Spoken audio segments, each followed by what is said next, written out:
Today's health spot is on renewing the mind. The mind is the headquarters of the body and works on precision. Its aim is for every part of the body to be in perfect harmony. As you get older, it's important to know that you can still increase brain activity.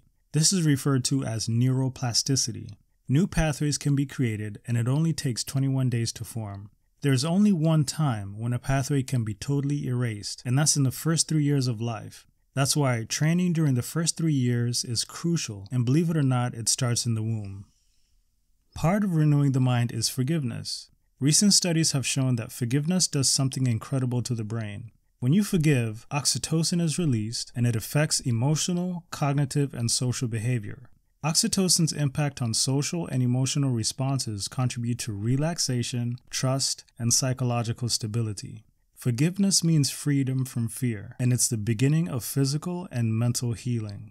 Forgiveness is a frontal lobe function. The frontal lobe operates on reason, intellect, and judgment, and feelings should be under the control of the frontal lobe.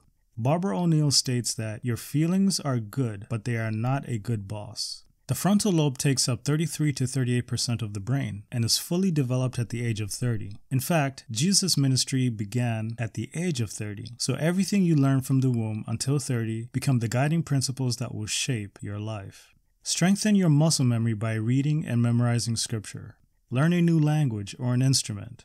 Studies have shown that no matter what age, you can rewire your brain. Be careful not to think negative thoughts. They can create thorn-like structures on your dendrites and can cause tissue deterioration. When you think positive and hopeful thoughts, glial cells clean up these thorns, and a road less traveled will eventually become less familiar. So think hopeful thoughts. Things that will impair the frontal lobe are sugar, coffee, over-the-counter drugs, alcohol, marijuana, tobacco, and mold. Let's start with sugar. Sugar gives a 2-minute supply of glucose, and when the brain notices a spike, it sends a signal to the pancreas to release insulin. The amount of insulin released assumes that you've just eaten a large bowl of fruit, but you may have just eaten a chocolate bar, donut, or maybe gum. Cells then store the insulin to deal with the spike, but the sugar drop continues, and if this is done frequently, organs will eventually be exhausted and possibly fail. Sugar also bypasses the frontal lobe. It becomes like a fast car with bad brakes. Sugar can be likened to cocaine. Studies have shown that the same parts of the brain that are triggered by cocaine are also the same for sugar. Coffee blocks messages that go through neurotransmitters. What coffee does to your brain is put it in emergency mode. It's like meeting a tiger as you're walking. The body prioritizes all energy for some kind of action, so your hormone levels rise in anticipation that you're going to do something to survive. Meanwhile, your brain does not function in abstract terms. It's all concrete because any action you take could mean life or death. After 30 minutes, if no action happens, the brain realizes that there's an imbalance and begins to start the normal functions of the body. When reading books that require deep thought, coffee can affect understanding.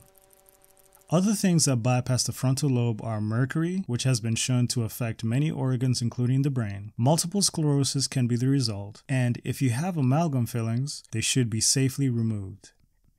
Tobacco restricts the arteries which supply blood to the brain. If supply lines to the brain are restricted, deterioration will occur.